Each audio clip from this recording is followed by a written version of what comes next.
Well, hi everybody. How are you? And welcome to Story and Art. It's Gretchen, and I'm here with a premiere tonight because, well, I'm off, I think, painting slugs tonight. But anyway, tonight I have a wonderful story that I wanted to share with you about just a part of our American culture and about someone that you probably have seen his work possibly or the influence of his work, but you might not know exactly who he is and how much influence he had in a lot of things. Um, and so tonight I'm going to share a book by Emily Hughes called The Snail. And it is a story about the life and part of the life and times of a sculptor named um, Isamu Noguchi. And he was one of the 20th century's most important and critically acclaimed sculptors. So let me take you over to a website that I found about him from a biography on him, and just a little bit. Isamu uh, Noguchi lived from 1904 to 1988. He was one of the 20th century's most important, critically acclaimed sculptors. Through a lifetime of experimentation, he created sculptures, gardens, furniture, lighting, designs, ceramics, architecture, landscapes, set designs. His work, at once subtle and bold, traditional and modern, set a new standard for the reintegration of the arts. He traveled all over. Let me see if I can get this. And lived extensively. He had studios in both Japan and in New York. He did large scale public works in Mexico. He did all kinds of different techniques. Um, it goes on, after high school, he moved to Connecticut to work briefly for sculptor Gutzon Borglum and then to New York City to attend Columbia University. He started out as pre med. And he also began taking evening sculpture classes on New York's Lower East Side. Um, and he went on to do all kinds of different things. He saw an exhibition in New York of the work of Constantine Branscusi, and he profoundly changed his whole direction. And he got a John Simon Guggenheim Fellowship. He went to Paris, and in 1927 worked in Brancusi's studio. Pretty cool. He returned to New York City, as well as traveling in Asia and Mexico and Europe in the late 20s through the 30s. Well, you can imagine the times that those were. And worked as a working artist. And his work was not well known in the United States until 1940 when he completed a large scale sculpture symbolizing the freedom of the press. Don't we need that now? Which was commissioned in 1938 for the Associated Press building in Rockefeller Center, New York City. This was the first of what would eventually become numerous celebrated public works worldwide, ranging from playgrounds to plazas, gardens to fountains, all reflecting his belief in the social significance of sculpture. And this part is going to enter into the book that I read. The Japanese attack on Pearl Harbor and the backlash against Japanese Americans in the United States had a dramatic personal effect on Noguchi, motivating him to become a political activist. In 1942, he co founded the Nisei Writers and Artists Mobilization for Democracy, a group dedicated to raising awareness for patriotism of Japanese Americans, and he voluntarily entered the Colorado River Relocation Center concentration camp in Arizona, where he remained for 6 months. After his release, he had a studio in Greenwich Village. He returned to stone sculpture.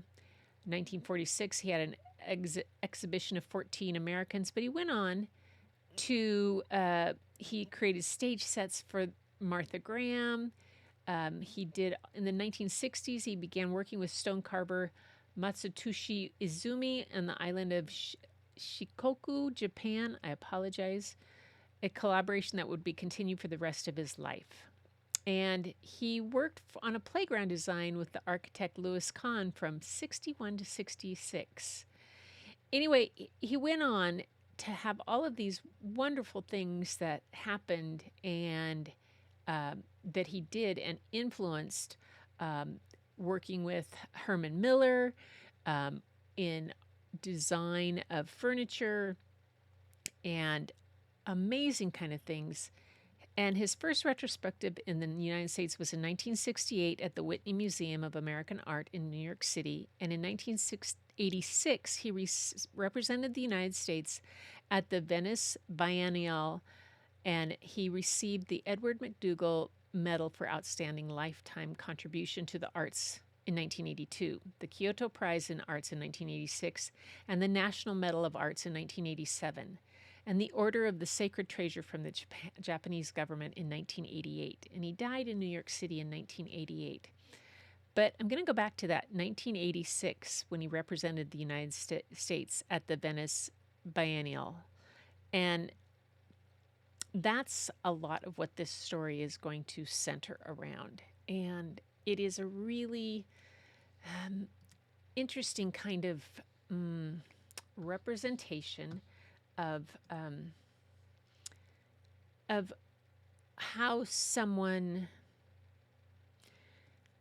the influence, how his art really, and his belief in what he did in his art helped him. He stood fast by it, and he what he believed in. So I'm really excited to share this story with you tonight. And so let's get to it. I'll get you to the book right here. It is. It's called The Snail. It's by Emily Hughes. Now, Emily Hughes is a young author illustrator. She is from Hawaii, and she now lives in the UK. And she's been the illustrator for another series of books, but this, I believe, is her first book on her own, The Snail. The illustrations are beautiful, and the book is quite something. And the illustrations were created with graphite and then colored digitally. Part 1, Out. And his quote, first let me start with his quote. Artists must create order out of chaos, a myth out of the world, a sense of belonging out of our loneliness. Isamu Noguchi.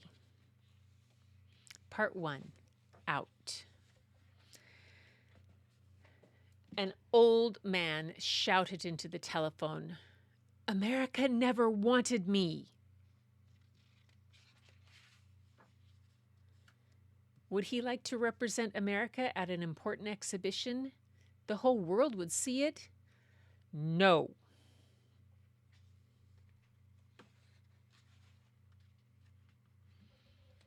The old man was named Isamu.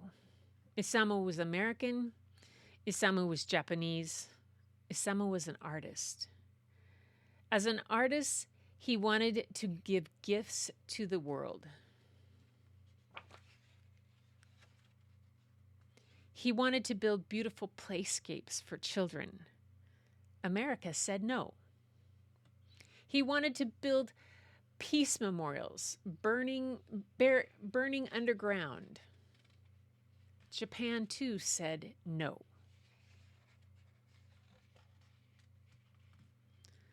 So did Isamu feel American? No. Did he feel Japanese? No. Isamu felt like a snail and called himself one. The snail had been everywhere. To Tula, Wahaiwa, Jaipur, even Gifu, where the cormorants fish. He had homes in both New York City and Muir, Japan. But he lived in his shell. There, the snail created wonders. He split, carved, and fought powerful stones. He called them bones of the earth, so strong they could live forever. He carefully shaped miniature swing sets, theater stages, and pottery, so delicate they could break in one drop.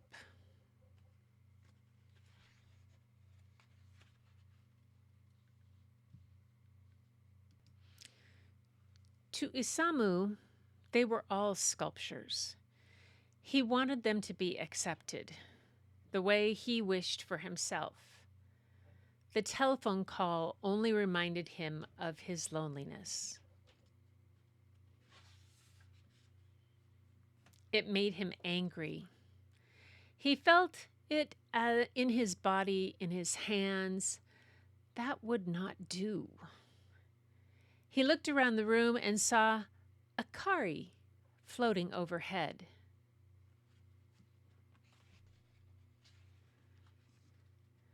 While his stones were polished so fine they reflected the light of the sun, akari were sculptures that held light within.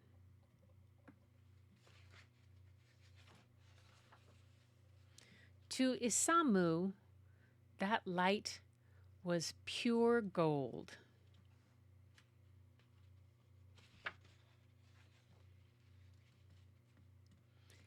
He would build an akari. Isamu collected his tools and stepped into his shell.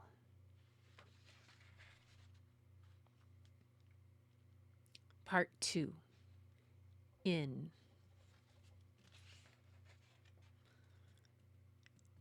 In the shell, Isamu was safe with his memories and dreams and worked with complete focus. His hands worked so fiercely that those who watched called him a typhoon, an ant, a demon.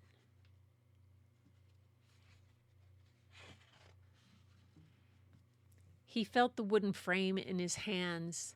The feeling soothed him. This would hold the akari together. His hands knew the world over. They knew the dry soil of the American Southwest and the rubble of Hiroshima. A time ago, they had known fear as he turned on the radio to the sound of terrible news. His two countries were at war with one another. Who was he in his countries now? An enemy.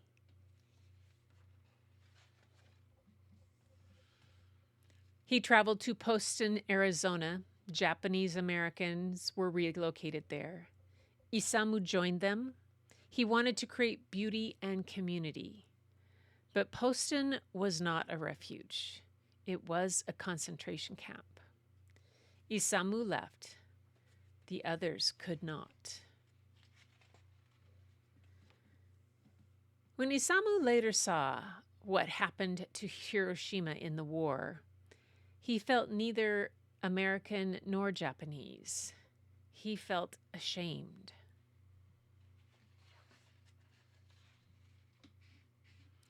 He resolved then to be an artist only.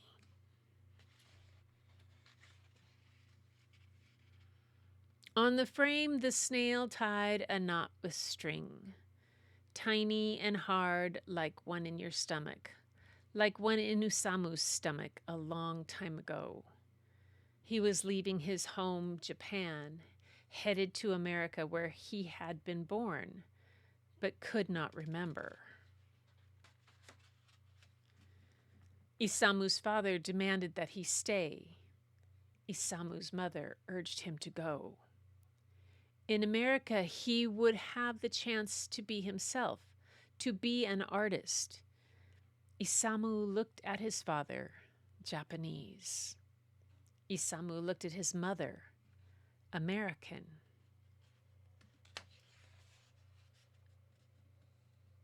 And chose the lonely journey.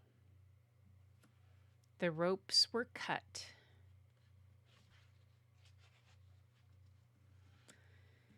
In his shell, he picked up the thin bamboo, wrapping it in spirals. The bamboo curled on Isamu's hair had as Isamu's hair had. A long, long time ago, when he still had some. The hair was cursed. It made him different. The children called him Galjin, foreigner. There in Japan, he cut his hair short. Later in America, he cut his name, Sam. No trim, no cut, no change could bring him closer to others.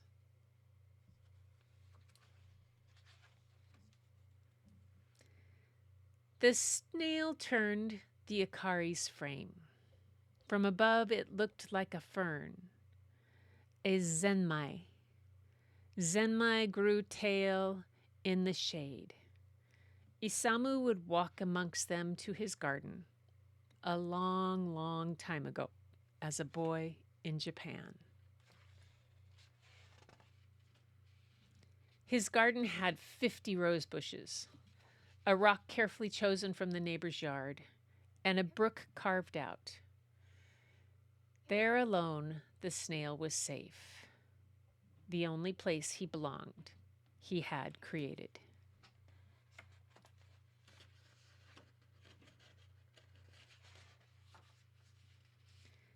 The snail found himself deep in his shell.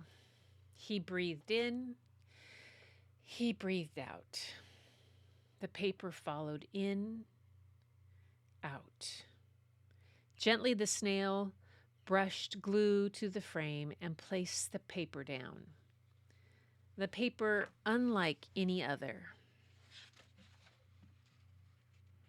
Paper soft, soft as the worn pages of his favorite myths. From it he could nearly hear his mother's voice. Paper comforting, like the light through the soji door that soothed the homesick Isamu to sleep. Paper delicate, like the tent that was his first home, held tight and warm within the light of the moon, a barefoot baby under the California sky. Part 3, out again. Isamu brushed the final sheet down. The Akari shone, luminescent like the sun, the moon, an egg. Isamu had gone into his shell and walked out the spiral again. He was not as he was before. He felt love from the Akari's glow. Neither art nor design, neither American nor Japanese. A marvel all its own.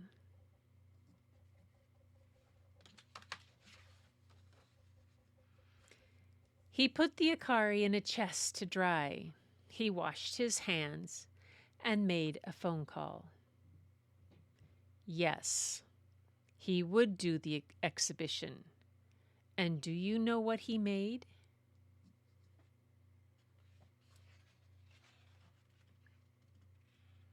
A room full of light.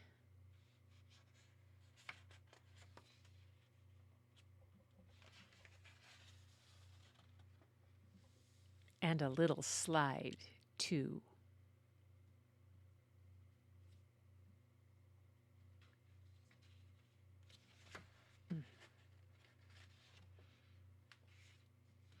And the author's note says, when Isamu Noguchi was asked to participate in the 1986 Venice Biennale, he knew it would be his last hurrah. He was 81 years old. He initially said no. The memory of Japanese people's treatment in concentration camps still delivered him pain. However, this was his long-awaited chance to be formally accepted and celebrated as an American. After a lifetime of this country thwarting his dreams, basic, professional, even romantic, he still accepted, Saying yes to represent America was brave. He was filled with hope, as all courageous ones are. The biennial was not a success for Isamu. His slide mantra and stone sculptures were received well, but his insistence to keep Akari in the show lost him the prize. Critics argued that they were too commercial, pushing design over art. To me, they misunderstood. Akari are sculptures of joy, sculptures of lightness, impermanence, so unlike those praised at the Biennial. It is a sculpture you can plug into your house's electrical sockets. Some would call it a lamp. You can find resemblance in ones a lot cheaper and ones a lot older, lit by candles. As Isamu said, call it sculpture when it moves you so. Saying that, Isamu changed the way I viewed everything. In humble things, I practice viewing. A rock by the side of the road is art. It is a very Japanese idea, but Isamu spread it to the world. Despite his frustrations, he reached through time and did that for me, for anyone who looks at his work. When I wake in my bedroom far from my family, I am sometimes filled with a sadness that comes in the dark. It is the familiar light of Akari that tends to me. I am not alone. Beauty is all around me. When Isamu made Akari, he gave us a gift of love. And that is the snail. My goodness. So I I looked up a couple little things. And so I did just a little bit of research. And if you go to YouTube, and there is a channel on the Noguchi Museum. There are several short videos of him speaking and other people talking about his installations and different type of things. So it's well worth your time if you're interested in other great artists, like I know so many of my bucket fillers are, to go and take a look at him, because it just another fascinating piece on him.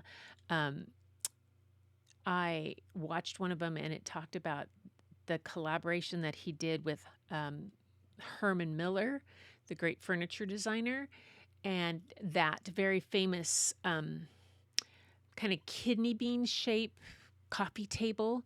That was one of his designs, and it was and just the Akari lamps. His philosophy was that art should be out there for everyone, and art even as sculptures. And so those lamps should be as little as $10 for some, and there can be much more expensive, but he thought they should be for everyone. And I thought that was really wonderful.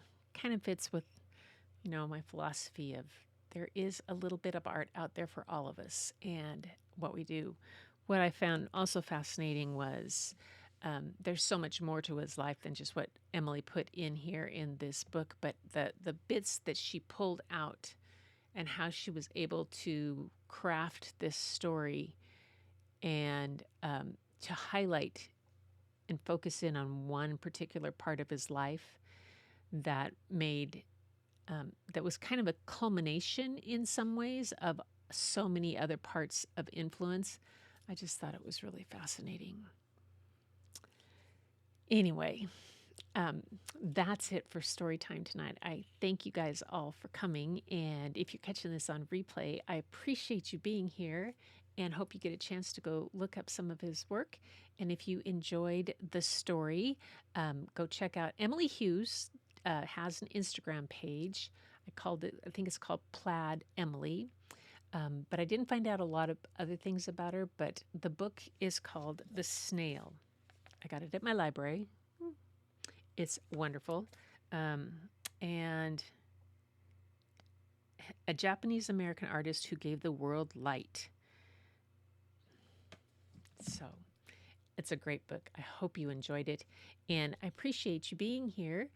If you enjoyed the story time, give this little video a thumbs up if you would. I appreciate that. And maybe share it with somebody else that you know who might like to just listen to a story or who might like art.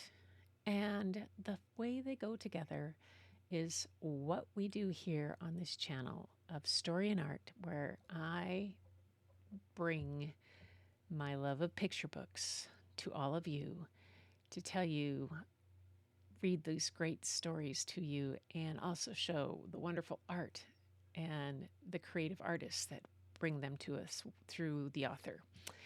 So I thank you for being here. And until next time, keep looking for the beauty hidden in plain sight.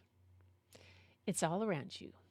But the first place you'll find it is when you go look in the mirror.